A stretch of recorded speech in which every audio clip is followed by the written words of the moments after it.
Sextortion is a rising problem in the U.S. The FBI has seen a huge increase in the number of cases involving specifically teens and children. Um, they're being coerced and threatened to send explicit images of themselves online. That's what extortion is. A lot of these, or a lot of adults are creating profiles on social media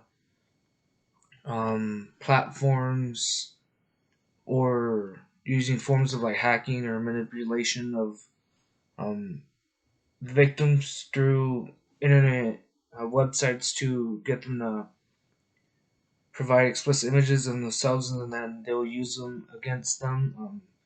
In other ways, one, it could be financially, if they're trying to get money out of like the victim's family. Two, it could be sexual favors from the victim themselves. Or three, it could be more explicit images of them.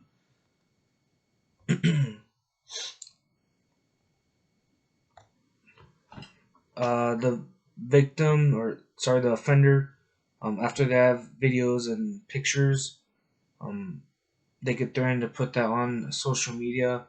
If they have like a social media webpage, for example, Facebook, you can add somebody on a post.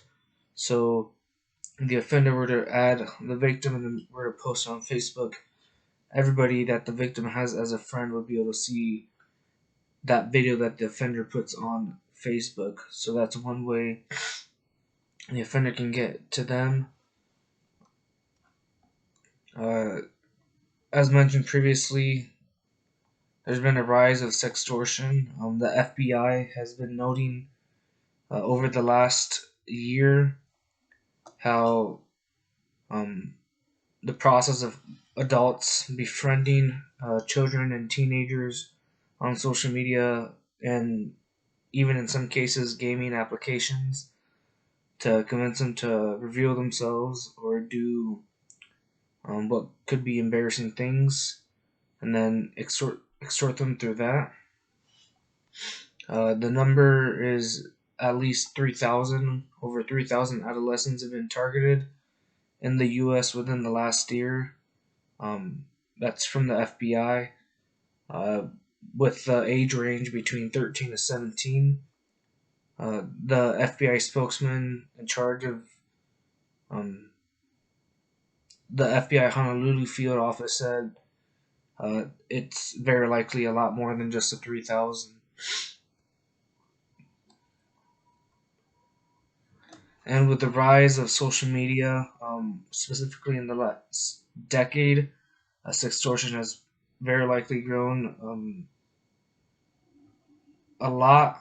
And looking at how social media, how teenagers and adolescents can create a profile very easily without the assistance of their parents, being able to create an email and then use that to sign up for one, um, makes it easy for offenders to target children. Um, Recently, we've seen with the Congress hearing of TikTok, the CEO in front of the congressman being questioned on what they can do to prevent uh, adults from targeting children and adolescents on that specific application.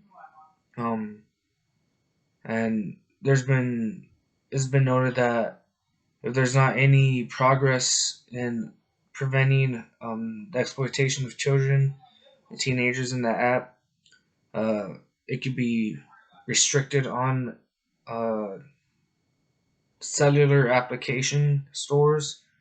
In addition, there's even some states that are passing laws to require parents consent to create social media platform pages.